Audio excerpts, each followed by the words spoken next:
She's beautiful. Garnet is a character from a television show. Believe it or not, I know, it's crazy. One that I've never seen before. My viewers in the wonderful Twitch chat, they told me that Garnet is a combination of two people named Ruby and Sapphire, but you know what? I don't know the lore, and this is Brawlhalla, so we're gonna make up our own lore about these crossover characters that enter into our wonderful game. So I think that Garnet is from Ben 10.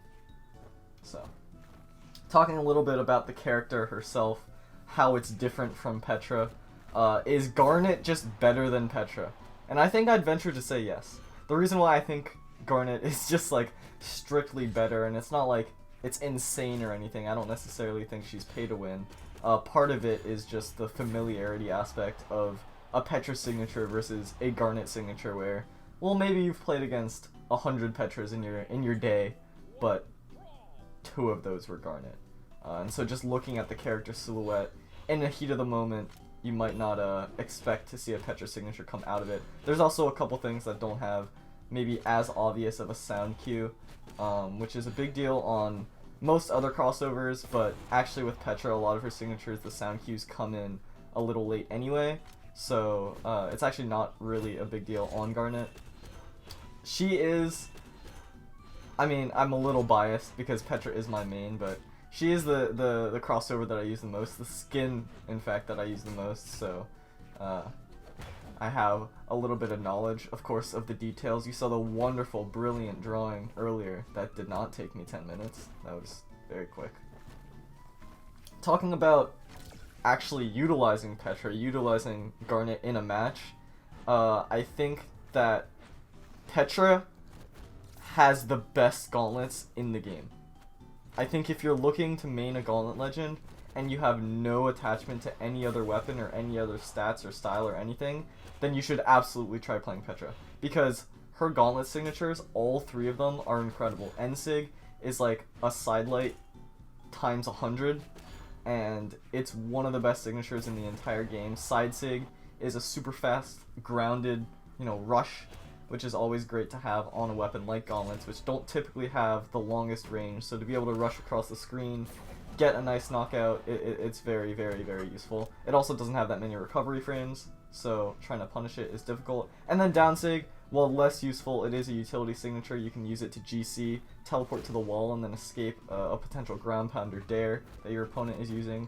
And then, if you're in the middle of a match and you want to teleport behind someone, then you can do that too. It actually kills incredibly early, which is to go a little bit off topic, but on topic, to talk about Petra's Archetype, which is a super, super strong, super hard hitting, not necessarily glass cannon, but she doesn't have, because, I think glass cannon, you think all offense, no defense, but Garnet / Petra, she doesn't have the biggest stat in that dexterity, although she does have a lot of strength. So an 8 strength base character, I believe. I should probably know that. I main her. I'm pretty sure it's 8. You'll yield a lot of damage on those gauntlets, on that orb. But with everything I'm praising her gauntlets for, it's kind of the opposite for her orb. In my opinion, she actually has the weakest orb kit in the game. I included this little clip here. I'm watching this back as I'm talking over it, because I just got destroyed in the first 3 seconds of the stock. But you'll see I keep a level head. I stay outside the range of where an Axesair might want to hit me. I know that this player is probably going to go for a signature or an Axesair to try and knock me out, and so I avoid all of those, and I actually end up getting the stock first. So this is an example, keeping a level head. And honestly, it doesn't take me that much to mount a comeback because of that 8 strength. I can't even speak. Oh my lord. With that said though, her orb, I think, of all the orb legends, I think is the weakest signature-wise, with, although it's still a good orb. It's not bad by any means. Just out of everything that's offered, I think Dusk has a stronger orb, I think Thor has a stronger orb, and I think Fate, absolutely, of course, her orb is one of the best weapons, single weapons in the entire game. Her signatures are absurd. I honestly think if you put Fate orb on Petra Gauntlets, which I guess you can do and more for Switchcraft, you have the best character in the game. With that said though, 8 strength on an orb signatures that aren't the best, her Orb is still fine. Because Orb isn't necessarily a weapon that needs a lot of signature power to knock out. It has that Sair, it has that Dare, it has those nice kill combo options, like Sidelight Sair, that, and you know, whatever wall combos you see there. I try to go for a Sair on the wall, fading back so I can get a wall combo to knock out. And again, like her signature right there, I got a nice Sig kill. Not the best Sig in the game, but it still got the job done. So again, her Orb isn't bad by any means. But Petra, I think part of the reason why I prefer her over Fate, and you know, a big part of it is Scythe versus Gauntlets, because two weapons are very important. But they are pretty similar, high strength characters, very similar stat spread, similar archetypes, same dexterity stat, you know, all that. But the difference, of course, comes in their weapons and their signatures. And while Fate has an Orb, a weapon that's already good at killing, with insane signatures, and a Scythe with, you know, okay signatures, not the best, not the worst. Petra, on the other hand, her amazing Sigs are on the weapon that's not the best at killing, which is the Gauntlets. And her, you know, decent signatures are on a weapon that is good at killing. And so, like, why do I think that that is such a good asset to have? Well, it means that she doesn't struggle to kill on either weapon. Well, I think that Fate can sometimes struggle to kill on her Scythe.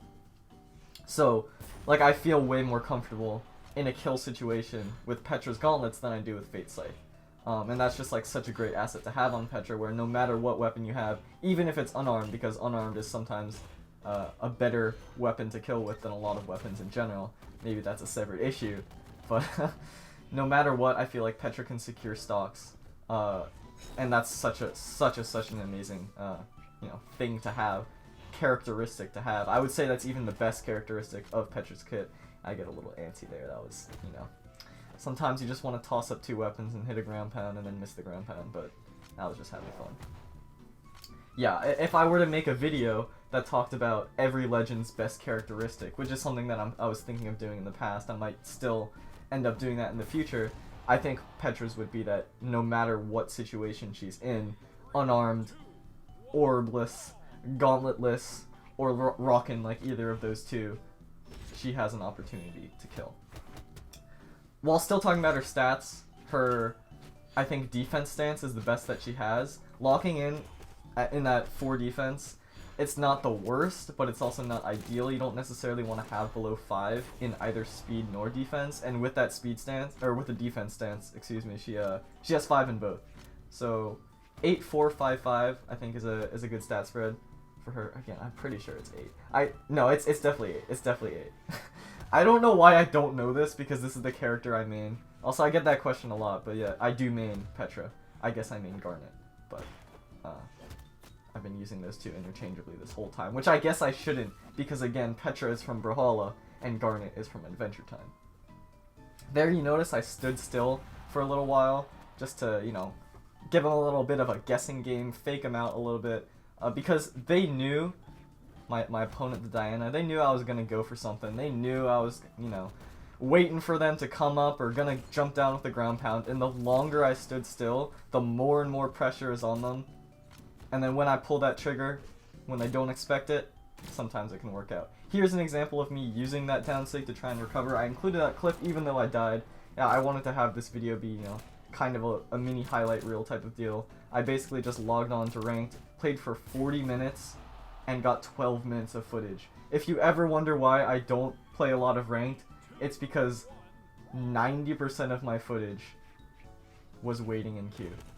So, it's fun to be at the US West leaderboard sometimes, because while gaining ELO isn't necessarily the easiest, given that there's less players than like US East or something like that, you know, once you reach a certain point, there's a lot of downtime going on, so that's kind of cool.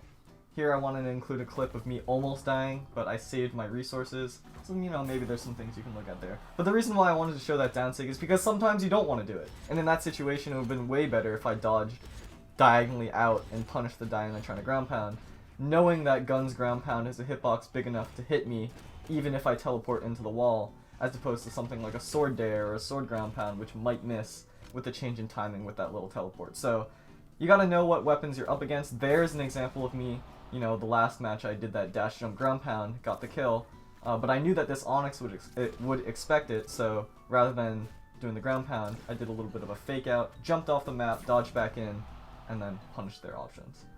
So, you know, while that wasn't necessarily one single match, there is different things you can try out, and that's something I especially recommend with weapons like Orb and Gauntlets that have a kind of flow to them.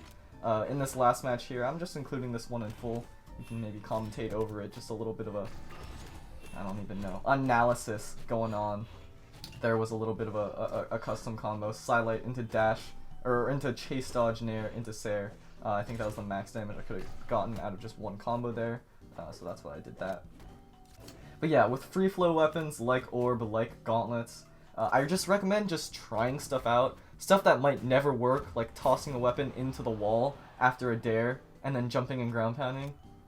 But sometimes it might just work, and you end up getting the knockout for it, getting an early lead. And honestly, looking big picture, even beyond Orb, Gauntlets, you know, bow, katars, weapons like that that are kind of individual hits, free flowy, just try stuff out no matter what weapon you play, because that's how you look at new things to learn and new techniques to try. And you know, maybe that ground pound right there wasn't the best thing to do, but given how I hit with an unexpected potentially wall combo that this Azoth wasn't expecting, maybe they were flustered and it messed them up a little bit. So trying out new stuff can also trip up your opponents, again give you a new tool to use. Maybe in the next match I can use that dare into weapon toss and catch someone off guard and maybe get another knockout, or maybe it might not work at all, and that happens a lot. But hopefully you enjoyed this video. I'm going to play some more ranked. Probably not, I'm just gonna sit in queue.